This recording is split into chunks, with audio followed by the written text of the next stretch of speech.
Cold War is already history. Barriers that long divided countries and people have fallen. There is new potential for the United Nations to advance a vision of a world without war and of shared peace and prosperity. Today, many countries that are embroiled in the flames of conflict have been clamoring for UN attention all across the globe. As a direct response to these calls, UN troops have served in 54 peacekeeping missions across the world.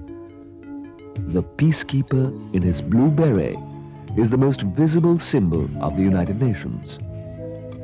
India stands firmly by its commitment to the United Nations in its peacekeeping efforts around the globe.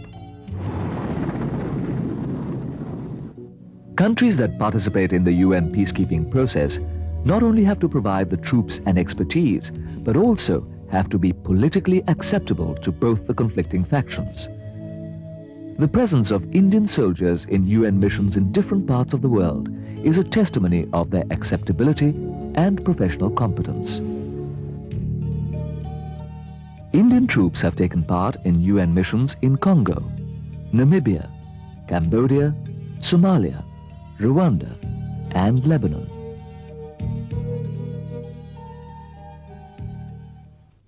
The UN's role in peacekeeping has reached a critical juncture in an age in which nationalism is threatening the internal stability of some countries and aggravating age-old tensions between others. The UN currently has 16 ongoing peacekeeping operations, with India participating in 9 of them.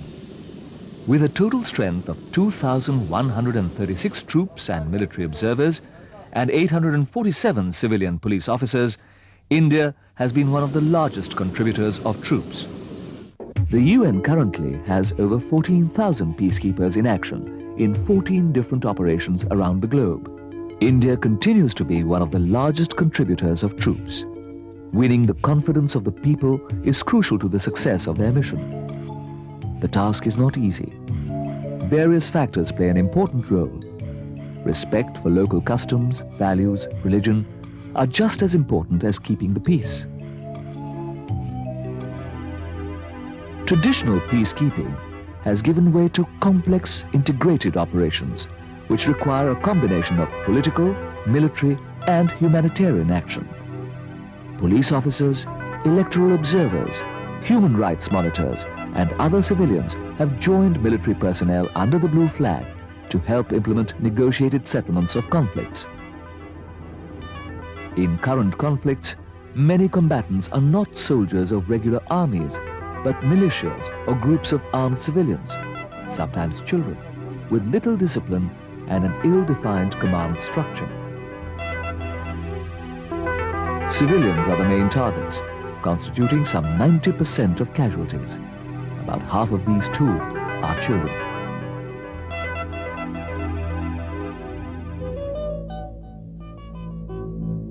The price of peace can be very high. The whole world community owes a debt of gratitude to these soldiers of peace for their courage and sacrifice. More than 1,500 peacekeepers have died while serving under the UN flag. Their sacrifices have brought new hope to many millions of people, as conflict-ridden societies have made the difficult transition to peace. In 1988, the world recognized the utility of the peacekeepers in securing peace by awarding the Nobel Peace Prize to the United Nations peacekeepers. United Nations peacekeepers have undertaken activities that address the needs of entire societies in crisis. Peace, after long years of turbulent conflict, is only the beginning of the building of a nation. In the post-Cold War era, dependence on the UN has become much greater, as it is the only body that can be seen as a truly democratic and universal forum for the community of nations.